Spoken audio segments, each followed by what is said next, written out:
سب سے پہلے تو میں یہ کہنا چاہوں گا کہ بڑا ہسٹوریکل ڈے ہے، ایک تاریخ ساز دن ہے امریکن ہسٹری میں.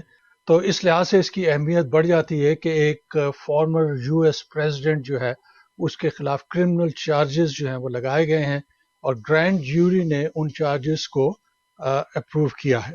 تو اس کے بعد یہ کہ ان دا نیکسٹ فیو ڈیز ہمیں معلوم ہو جائے گا کہ وہ کرمنل چارجز، مخصوص کرمنل چارجز کیا ہیں. بہت سے کیس ایسے بھی ہیں کہ جہاں پہ گرینڈ جوری کی ضرورت نہیں ہوتی اور ڈائریکٹلی جو ہے وہ کورٹ میں ملزم کو پیش کر دیا جاتا ہے.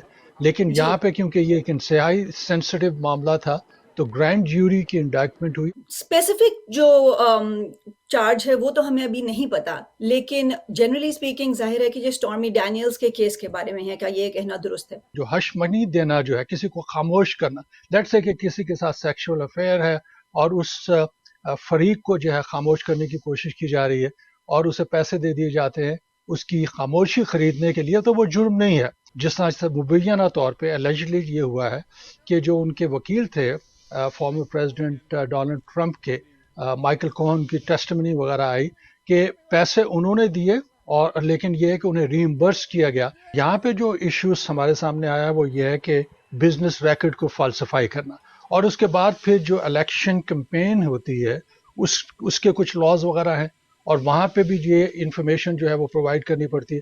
اگر وہاں پہ یہ انفارمیشن پرووائڈ نہیں گئی اور گرینڈ جوری یہ سمجھتی ہے کہ اس کرائم کو بھی اس کے ساتھ جوڑ دیا جائے تو پھر یہ مسٹر مینر جو چھوٹا کرائم ہے یہ بڑا کرائم بن جاتا ہے. وہ کرائم اگر بڑا بن جاتا ہے تو پھر میرا خیال ہے یقیناً اس فارمر پریزیڈنٹ کے لیے یہ ایک بہت بڑا سیٹ بیک ہوگا. بل کلنٹن کو امپیچ کیا گیا تھا، تو جب یہ کہا جاتا ہے کہ یہ پہلی دفعہ ہو رہا ہے انڈائٹمنٹ، تو کیا امپیچمنٹ اور انڈائٹمنٹ میں فرق کیا ہے اور ہم ان دونوں مختلف کیسز کو کیسے دیکھیں؟ جی دیکھیے، جو امپیچمنٹ کا جو پلیٹ فارم ہے وہ تو ظاہر ہے آپ کا معلوم ہے کہ یو ایس کانگریس ہے، پارلیمنٹ ہے. لیکن یہ جو ہے کرمنل کورٹ میں ہوتا. تو لیکن فرق، جو بنیادی فرق یہ ہے کہ امریکن ہسٹری میں کوئی بھی امریکن پریزیڈنٹ کو جو ہے وہ کورٹ کے ذریعے سے کرمنل چارجز کا سامنا نہیں کرنا پڑا. تو آگے جا کر ڈونلڈ ٹرمپ کی جو پریزیڈینشیل کینڈیڈیسی ہے وہ اس سے کیسے متاثر ہو سکتی ہے؟ کہا یہ جا رہا ہے کہ واقعی وہ والنٹری اریسٹ دیں گے. ایسا تو نہیں ہے کہ پولیس ان کے گھر پہ جا کے چھاپا مارے گی اور اریسٹ کر کے لے آئے گی. تو وہ والنٹری اپنے آپ کو سرنڈر کریں گے.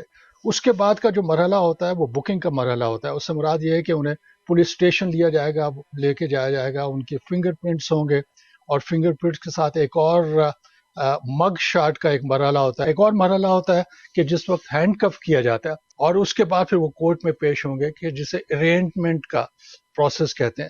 وہاں پہ پھر جج جو ہے وہ چارجز دوبارہ پڑھ کے سنائے گا اور پوچھے گا کہ کیا واقعی آپ گلٹی پلی کرتے ہیں یا آپ اسے کنٹیسٹ کرنا چاہ رہے ہیں. تو یہ دونوں مراحل جو ہے میرا خیال ہے کہ within a week complete ہو جائیں گے.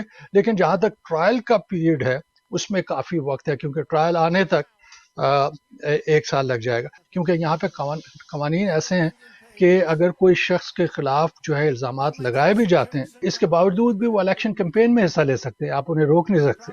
لیکن جہاں تک ان کا الیکٹ ہونے کا تعلق ہے اور اس عہدے کو سنبھالنے کا تعلق ہے، وہ اس مرحلے پہ ہمیں پتہ چلے گا جس وقت یہ پتہ چلے گا کہ کس چیز کی کنوکشن ہوئی ہے.